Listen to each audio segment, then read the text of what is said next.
है CO2, ये CO2 है, ये जा रहा है बाहर, समझा? एक्सचेंज, लेन देन। तो ये साइड को प्राइमरी, अरे आवाज़ ही नहीं आ रही यार, क्या तुम्हें समझा? क्या NCERT की एक एक लाइन यहाँ पे कवर हो रही है? तो तुम्हें भी यही करना है और कुछ नहीं करना। जब पढ़ोगे तो एक एक लाइन करके पढ़ना है, एक लाइन पढ़ना है, उसके अंदर ढूंढना है। अब बताओ, क्या तुमने अभी जो हमने पढ़े वो क्या था, उसके हेडिंग क्या थी? Exchange of gases. अब दूसरी हेडिंग पढ़ो, एक मिनट ना,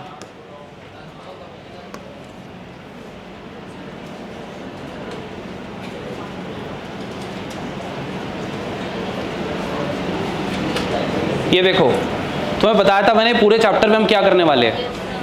हम ये 4 पॉइंट पढ़ने वाले हैं, बिकॉज 5वां पॉइंट तो ये अलग चैप्टर में होगा, चैप्टर नंबर 14 में, समझा? तो पहला हमने देख लिया क्या? मैकेनिज्म पढ़े, उसके बाद में ब्रीदिंग कैसे होती है वो पढ़ लिए, अब डिफ्यूजन कैसा होता है वो पढ़ लिए हमने। अब क्या पढ़ने वाले हैं? तो इसीलिए क्या है हेडिंग का नाम?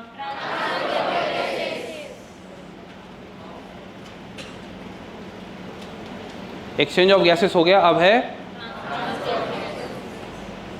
कितने लोगों को अब तक जितना पढ़ा है उतना समझ गया? समझने वाले सब है, याद होने वाले? याद नहीं हुआ ना, तो बेटा लिखना पड़ेगा, मेहनत करना पड़ेगा। हाथ नीचे कर लो, कम से कम इतनी मेहनत करो। सर कितनी मेहनत करनी है? इतनी मेहनत करो कि क्लास में तुम्हारे इतनी मेहनत करने वाला कोई ना हो। सिंपल। एटलीस्ट क्लास में तो तुम सबसे ज़्यादा मेहनत कर ही सकते हो, नहीं पूरे इंडिया में। क्लास में तो करो कि पूरी क्लास में, देखो मार्क्स कम ज़्यादा आएंगे वो अलग इशू है, आंसर दोगे नहीं दोगे वो अलग इशू है। तुम्हारे कंट्रोल में है मेहनत करना। और याद रखो, बायोलॉजी में अगर तुम मेहनत करते हो, 2 स्टूडेंट है, एक बहुत स्मार्ट है, उसका ग्रास्पिंग पावर बहुत अच्छा है, एक बार पढ़ाने में याद हो जाता है। दूसरा नॉर्मल स्टूडेंट है, एवरेज, लेकिन वो मेहनती है। तो मैं बोलूँगा भाई वो मेहनती वाला स्टूडेंट मुझे दे दो, मैं उसको डॉक्टर बना देता हूँ। क्योंकि नीट में दिमाग की ज़रूरत नहीं है, क्योंकि वो और स्मार्टनेस बढ़ा देगी तुम्हारी। मेहनत की ज़रूरत है। 2 साल इतना बड़ा सिलेबस याद रखना है, और 2 साल के मतलब आज पढ़ रहे हो और 2 साल बाद तुम्हें अब इसका एग्ज़ाम देना है, ठीक है ना? बस इस वजह से। समझ में आ रहा है? क्लियर हो गया? मतलब तुम्हें पहले तो पता चल गया हम सांस लेते कैसे है कि नहीं। इसीलिए हमने मैकेनिज्म ऑफ ब्रीदिंग पढ़े। क्या पढ़े? बोलो जल्दी। उसके बाद में मैकेनिज्म पढ़ने के बाद पता चला कि डिफ्यूजन कैसे होता है ना? तो हमने पढ़े एक्सचेंज ऑफ गैसेस।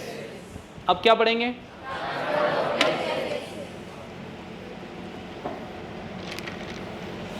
जिसको डाउट है वो हाथ ऊपर करो।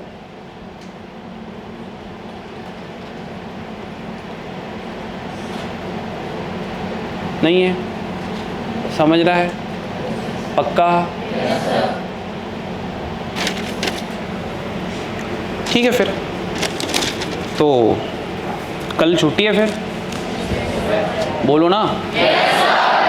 तो अब तक जितना पढ़ाया उतना 2 बार, 5 नहीं, सिर्फ 2 बार हो जाएगा।